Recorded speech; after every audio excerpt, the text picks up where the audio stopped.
New episode के start में हम एंसेस्टर जू को ही देखते हैं, जिसको देखते हुए 9 इमोर्टल्स शॉक रह गए थे और सोचने लगते हैं कि क्या सच में इसने टाइम ऑफ गॉडेस को हरा दिया। ये लड़का तो काफी ज्यादा कमाल का है और अपने एंसेस्टर को भी पीछे छोड़ रहा है, क्योंकि ऐसा कमाल का काम तो मास्टर यूजियान भी नहीं कर पाए थे। तभी दूसरा इमोर्टल कहता है कि इस लड़के को देखकर मुझे इस बात का यकीन हो गया है कि हमारा फ्यूचर सही हाथों में है, अब हम सुकून से आराम कर सकते हैं। लेकिन अभी वो ये सब बातें कह ही रहे थे कि हम देखते हैं कि वहाँ पर तेज रोशनी फैलने लगती है जो कि एंसेस्टर जू तक आ रही थी। उस वाइट एनर्जी की वजह से एंसेस्टर जू पीछे मुड़कर उसको देखने लगते हैं, लेकिन वो हर जगह फैल चुकी थी और वो 9 इमोर्टल्स अपनी आंखें बंद कर लेते हैं क्योंकि उस लाइट को वो बर्दाश्त नहीं कर पा रहे थे। लेकिन हम एंसेस्टर जू को देखते हैं जिसे वो एनर्जी सुकून दे रही थी। एंसेस्टर जू उस एनर्जी की तरफ खींचे चले जा रहे थे और हम देखते हैं कि वो सारी एनर्जी की में से निकल रही थी जो कि मास्टर यूजियान ने उस टाइम ऑफ गॉडेस की बॉडी के अंदर छुपाई हुई थी। अब टाइम ऑफ गॉडेस की बॉडी के डिस्ट्रॉय होने के साथ ही वो की भी आजाद हो चुकी थी और एंसेस्टर जू के सामने आ जाती है, जिसके बाद एंसेस्टर जू उस की तरफ बढ़ने लगते हैं ताकि वो उसको पकड़ सकें। और तभी 9 इमोर्टल्स कहते हैं कि तुमने टाइम ऑफ गॉडेस को तो डिस्ट्रॉय कर दिया है और उसको खत्म करने के बाद तुम पुरसकून भी हो गए हो, लेकिन एक बात का ख्याल रखना कि जो फ्यूचर तुम्हें टाइम ऑफ गॉडेस ने दिखाया है वो सच भी हो सकता है, क्योंकि आज तक कोई भी अपनी किस्मत से बच नहीं पाया है। लेकिन हम चाहते हैं कि तुम पीछे ना हटो और आगे बढ़ो, क्योंकि तुम्हें हार नहीं माननी है और हर हार को हराते हुए तुम्हें जीतना है। तुम्हें अपने डार्क फ्यूचर को खत्म करके उसको ब्राइट करना होगा, ये सब तुम पर डिपेंड करता है। और तभी हम एंसेस्टर जू को देखते हैं जो कि उस की के पास पहुंच जाते हैं और जाकर उसको टच करते हैं, तो तभी उस की में से और पावरफुल ऑरा निकलने लगता है। अब हम देखते हैं कि उस की में से व्हाइट की जगह गोल्डन एनर्जी निकलने लगी थी और वहाँ पर वो जगह भी हिलने लगती है। और तभी एंसेस्टर जू 9 इमोर्टल से कहते हैं कि तियानली सेक्ट के लोगों ने पीछे हटना नहीं सीखा है। और उन इमोर्टल में से एक इमोर्टल कहता है कि हाँ, हम भी तो यही चाहते हैं कि तुम कभी भी पीछे ना हटो। अब एंसेस्टर जू की को देखते हुए सोचने लगते हैं कि मास्टर अब थोड़ा सा और वेट, जिसके बाद हम दोनों एक दूसरे के आमने सामने होंगे, जिसके लिए मैं हजारों सालों से इंतजार कर रहा था। और तभी हम देखते हैं कि एंसेस्टर जू वहाँ से टेलीपोर्ट होकर मिरार नाम के एक वंडरलैंड में आ चुके थे। और ये मिरार लैंड देखने में बिल्कुल ऐसी ही लग रही थी जैसे कि पूरे यूनिवर्स की टाइम कंट्रोलर यही हो। अब एंसेस्टर जू जैसे ही उस जगह पर टेलीपोर्ट होते हैं तो उन्हें अपने सीनियर भाई की आवाज सुनाई देती है जो कि कहता है कि जूनियर ब्रदर, आखिर तुम यहाँ पर आ ही गए। अब लिंगजू बोलता है कि तुम यहाँ पर काफी जल्दी पहुँच गए हो, मुझे तो लगा था कि यहाँ तक पहुँचने में तुम्हें 1000 साल और लग जाएगा, लेकिन तुमने तो मुझे गलत साबित कर दिया। एंसेस्टर जू अपने भाई की बातों का कोई जवाब नहीं देते हैं क्योंकि इन सारी बातों में उन्हें कोई भी इंटरेस्ट नहीं था। और तभी कहते हैं कि मुझे बताओ कि पॉइंट की बात क्या है, तुम्हें यहाँ पर मास्टर ने भेजा होगा ताकि यहाँ पर रुककर तुम मेरा इंतजार कर सको, लेकिन वो खुद सामने क्यों नहीं आते हैं, आखिर वो कहाँ पर हैं? अब लिंगजू एंसेस्टर जू को इतना ज्यादा गुस्से में देखकर सोचने लगता है कि मास्टर, ये आपने क्या कर दिया, आप हमेशा मेरे साथ ऐसा ही करते हैं, इस बार भी मेरे भाई का गुस्सा ठंडा करने के लिए आपने मुझे ही आगे कर दिया। अब लिंगजू स्माइल करता है, कहता है कि ब्रदर, जरा भी परेशान होने की जरूरत नहीं है, और एक चुटकी बजाते हुए कहता है कि मैं तुम्हें सब कुछ अभी समझा देता हूँ। वो स्माइल करता है और तभी हम देखते हैं कि वहाँ पर सारी जगह ट्रांसपेरेंट हो जाती है और हमें पता चलता है कि वो एक पैसेज था।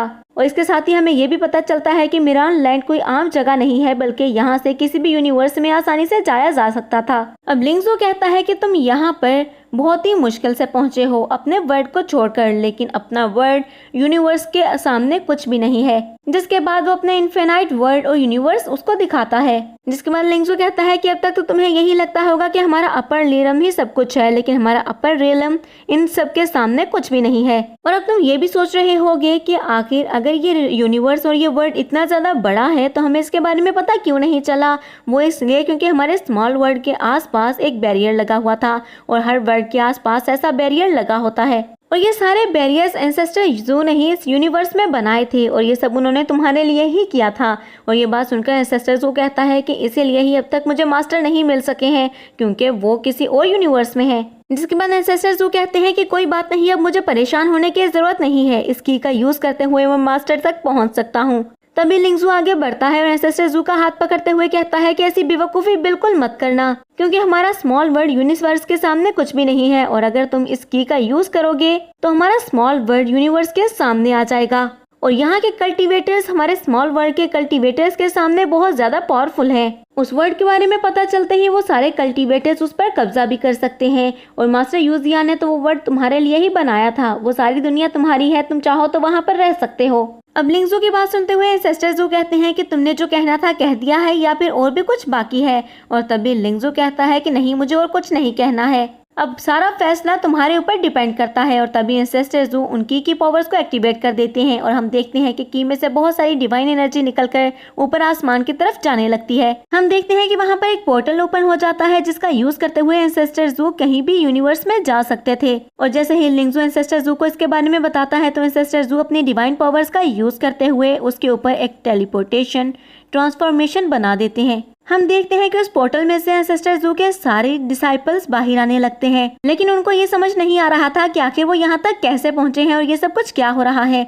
लेकिन जैसे ही उनकी नजर एंसेस्टर जू पर पहुँचती है तो वो काफी ज्यादा खुश हो जाते हैं, क्योंकि वो समझ जाते हैं कि एंसेस्टर जू ने ही उनको यहाँ पर बुलाया होगा। और वो सब एंसेस्टर जू की तरफ बढ़ने ही वाले थे कि तभी वहाँ पर एक और पोर्टल ओपन होता है और हम देखते हैं कि बहुत सारी एनर्जी एंसेस्टर जू और उन डिसाइपल्स पर गिरने लगी थी और उन सबको अपनी बॉडीज में बहुत ज्यादा चेंजेस फील हो रही थी। और तभी वो सब हैरान होते हुए कहते हैं कि आखिर ये किस तरह की स्पिरिचुअल पावर है, ऐसी पावर तो आज तक हमने कभी भी नहीं देखी है, ये हमारी बॉडी को क्लीन करती जा रही है। उनकी बातें सुनते हुए लिंगजू स्माइल करता है, कहता है कि ये वो स्पिरिचुअल पावर है जिसका यूज करते हुए हमारे स्मॉल वर्ल्ड को बनाया गया था। एंसेस्टर ने सारी एनर्जी को इकट्ठा करते हुए यहाँ पर लाकर छुपा दिया था और ये मास्टर यूजियान का तुम सबके लिए एक छोटा सा गिफ्ट है।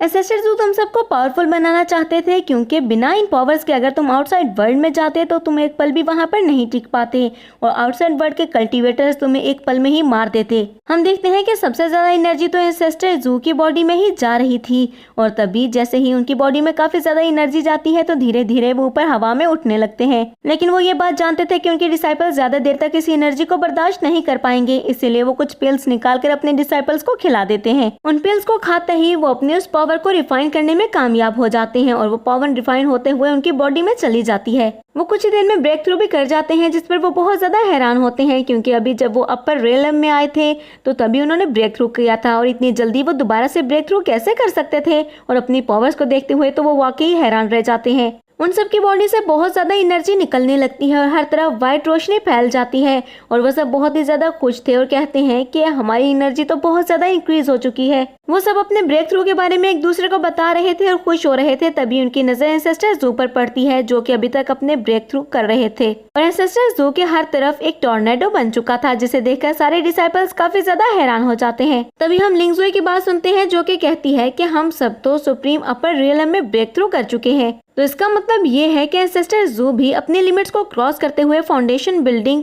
लेवल में ब्रेक थ्रू कर जाएंगे। उसकी ये बात सुनते हुए सारे ही डिसाइपल्स बहुत ज्यादा खुश हो जाते हैं, जिसके बाद लिंगा, जो कि उनकी बहुत ही पुरानी डिसाइपल थी, वो खुश होते हुए कहती है कि फाइनली आज मैं उन्हें ब्रेक थ्रू करते हुए देख पाऊंगी, जो कि मेरी लाइफ का सबसे बड़ा सपना है। अब हम एंसेस्टर जू को देखते हैं, जिसकी बॉडी में बहुत ही ज्यादा एनर्जी जा रही थी और कुछ ही देर में उनकी बॉडी से गोल्डन ओरा निकलने लगता है, जो कि ऊपर आसमान की तरफ जाने लगता है।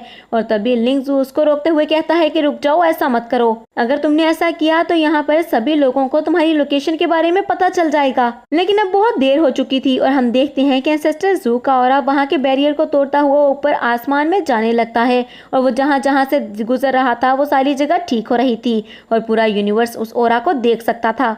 जिसके बाद हम डार्क रियलम के भी सीन देखते हैं, जहां पर आज तक कोई भी रोशनी इंटर नहीं हुई थी, लेकिन एंसेस्टर जू का ऑरा वहां पर भी इंटर करके वहां पर रोशनी फैला देता है। जिसके बाद हम डार्क रियलम में कुछ डार्क आर्टल्स को भी देखते हैं, जो कि स्टैचूज की तरह बने हुए थे और तभी हमें पता चलता है कि वो कुछ डार्क क्लैन के लोग थे, जिन्होंने एंसेस्टर जू के उस ऑरा को सेंस कर लिया था। वो सब आपस में बातें करते हुए कहते हैं कि ये तो बिल्कुल वैसी ही स्पिरिचुअल पावर थी जिसका यूज करते हुए इस यूनिवर्स को बनाया गया था। अगर ये ऑरा हमें फिर से देखने को मिला है तो इसका मतलब है कि हमारे यूनिवर्स में बहुत बड़ी चेंजिंग आने वाली है। लगता है कि यहाँ पर बहुत बड़ी तबाही फिर से आने वाली है, लेकिन वो तबाही क्या होगी वो तो आने वाले वक्त में ही पता चलेगा। जिसके बाद हमें टूर ऑफ फाइनलैंड का सीन दिखाया जाता है, जो कि वर्ल्ड काफी ज्यादा मॉडर्न लग रहा था। जिसके बाद हमें आउटर एरा का सीन दिखाया जाता है। हमें पता चलता है कि वहाँ पर स्टार पर्ल को लेकर मीटिंग होने वाली थी और हम देखते हैं कि अचानक से वहाँ पर यूवियन क्लैन के कुछ डिसाइपल्स की एंट्री होती है। वो आते ही सामने मौजूद लोगों से कहती हैं कि इससे पहले कि तुम कुछ कहो, हम तुम्हें बता देना चाहती हैं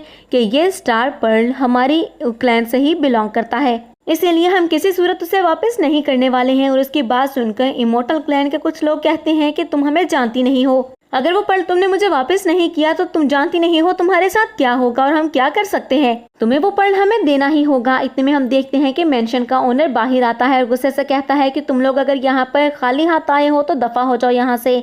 और उस ओनर की ये बात सुनकर यूवियन क्लैन की लड़कियों को बहुत ज्यादा गुस्सा आता है और उनकी लीडर गुस्से से चिल्लाते हुए कहती है कि तुम्हारा काम हो गया है तो तुम हमें रास्ते से हटाना चाहते हो। भूलो मत, अगर हम तुम्हारे लिए उस शिप को चुरा कर ना लाए होते तो कभी भी तुम ग्वान रिलम में ना जा पाते। और उन यूवियन क्लैन की लड़कियों की बातें सुनकर इमोर्टल डोमेन के लोग भी काफी ज्यादा गुस्से में आ जाते हैं और अपने वेपन्स को निकालते हुए कहते हैं कि अगर तुमने हमें हमारा हिस्सा ना दिया तो फिर हमारी फाइट स्टार्ट हो सकती है। अब उन दोनों डोमेन के लोगों की बातें सुनते हुए हम मेंशन ओनर को देखते हैं जो कि वहां पर एक चुटकी बजाता है और उसके चुटकी बजाते ही वहां पर खड़े गार्ड्स अपने वेपन्स को उनकी तरफ पॉइंट कर देते हैं। हम देखते हैं कि वो वेपन काफी ज्यादा मॉडर्न दिखाई दे रहे थे। तभी हम मेंशन ओनर को देखते हैं जो कि गुस्से में कहता है कि लगता है तुम सारे के सारे रूल्स और तमीज भूल चुके हो। इतने में होंग लॉन्ग्यू नाम के एक आदमी की वहां पर एंट्री होती है और आते हुए वो गुस्से में उनसे कहता है कि क्या तुम यहाँ पर ऐसे फाइट करके इस शिप को तोड़ देना चाहते हो? तुम जानते हो ना कि ये शिप हमारे लिए कितनी ज्यादा इम्पोर्टेंट है। जिसके बाद मास्टर होंगजू वहां पर लोगों को शिप की तलाशी लेने के लिए बोलता है, लेकिन जैसे ही वो तलाशी लेते हैं तो उन्हें शिप में कुछ भी नहीं मिलता है। वो ये सब कुछ जब मास्टर होंगजू को बताते हैं तो मास्टर होंगजू को बहुत ज्यादा गुस्सा आता है। जिसके बाद मेंशन ओनर उनको अपनी सफाई देते हुए कहता है कि मैं ग्वान रिलम में तो गया था, लेकिन जब मैं वहां से ट्रेयर लेकर वापस आ रहा था तो मुझे कुछ लोगों ने लूट लिया और बड़ी मुश्किल से मैं अपनी जान बचाकर यहाँ तक आया हूँ। अब मैं आसान वर्ड्स में आपको इस स्टोरी को समझाती हूँ कि आखिर असल में बात है क्या। इन तीनों क्लैन ने एक साथ मिलकर एक शिप को चुराया था ताकि वो युआन रिलम में जाकर वहाँ के ट्रेयर्स को चुरा सकें। लेकिन अब वो मेंशन ओनर कह रहा था कि जब वो ट्रेयर्स लेकर वापस आ रहा था तो उसे कुछ लोगों ने लूट लिया। अब वो सच बोल रहा था या झूठ, ये तो सिर्फ वही जानता था। हम यू क्लैन के लोगों को देखते हैं जिनको उसकी बात पर बिल्कुल भी यकीन नहीं आ रहा था और उन्हें लगता था कि मेंशन ओनर सारा ट्रेयर खुद ही हासिल करना चाहता है और उनके साथ चीटिंग कर रहा है। अभी वो सब लोग वहाँ पर अभी बहस कर ही रहे थे कि मास्टर होंगजू को भी एंसेस्टर जू का ऑरा वहाँ पर महसूस होता है, जिसको देखकर वो चौंक जाते हैं और सोचने लगते हैं कि ऐसा कैसे हो सकता है। अगर एंसेस्टर्स की बात को माना जाए तो ये वही ऑरा है जिसे यूनिवर्स को बनाया गया था और ऐसा लगता है कि हमारे ब्लू फेरी लैंड के अंदर कुछ बहुत बड़ा होने वाला है। और इसी बात का पता लगाने के लिए वो अपनी शिप में कुछ लोगों को लेकर उसी तरफ जाने लगे थे। वो सब उस ऑरा का पीछा कर रहे थे और मास्टर होंगजू को ये लग रहा था कि शायद वहाँ पर जाकर उनके हाथ कोई ट्रेयर लग जाए। अब दूसरी तरफ हम एंसेस्टर जू को देखते हैं जिनका अभी भी ब्रेक थ्रू हो रहा था और अब तो उनका वो डिवाइन ऑरा इतना ज्यादा पावरफुल हो गया था कि उसने एंसेस्टर जू के डिसाइपल्स को भी उठाकर पीछे पटकना शुरू कर दिया था। लेकिन हमें एंसेस्टर जू के डिसाइपल्स वहाँ पर बहुत ज्यादा खुश दिखाई दे रहे थे क्योंकि वो जानते थे कि एंसेस्टर जू अभी किसी भी पल ब्रेक थ्रू कर सकते थे। अब फैंग खुश होते हुए कहता है कि तुम लोगों को क्या लगता है कि एंसेस्टर जू किस रिलम में ब्रेक थ्रू करेंगे। अभी फैंग ये सारी बातें कर ही रहा था कि हम देखते हैं कि एंसेस्टर जू की बॉडी से एक दफा फिर से बहुत ज्यादा लाइट रिलीज होती है और इसके साथ ही बहुत ज्यादा एनर्जी भी रिलीज होती है। जिसके बाद एंसेस्टर जू की बॉडी वहाँ पर गोल्डन कलर ऑरा के साथ चमक रही थी। हम देखते हैं कि एंसेस्टर जू की अपीयरेंस भी वहाँ पर चेंज हो चुकी थी और इसके बाद जैसे ही एंसेस्टर जू अपनी आंखें खोलते हैं तो हम देखते हैं कि उनकी आंखों से भी काफी ज्यादा एनर्जी रिलीज हो रही थी। अब लिंगजू सबसे पहले आगे बढ़ते हुए अपने छोटे भाई एंसेस्टर जू को कांग्रेट करता है। अब लिंगजू एंसेस्टर जू से कहता है कि मुझे बताओ कि तुमने कौन से रिलम में ब्रेक थ्रू किया है और एंसेस्टर जू उसको बताते हैं कि मैंने की के 10,000 रिलम में ब्रेक थ्रू किया है। और ये सुनकर तो वहाँ पर सारे लोग काफी ज्यादा हैरान हो जाते हैं क्योंकि उन्हें लग रहा था कि एंसेस्टर जू इस बार फाउंडेशन बिल्डिंग रिलम में ब्रेक थ्रू कर जाएंगे, लेकिन इस बार भी वो इस रिलम में ब्रेक थ्रू नहीं कर सके थे। लेकिन अब देखते हैं कि अगली एपिसोड्स में क्या होने वाला है और कौन सी नई ट्रेजेडीज आने वाली है।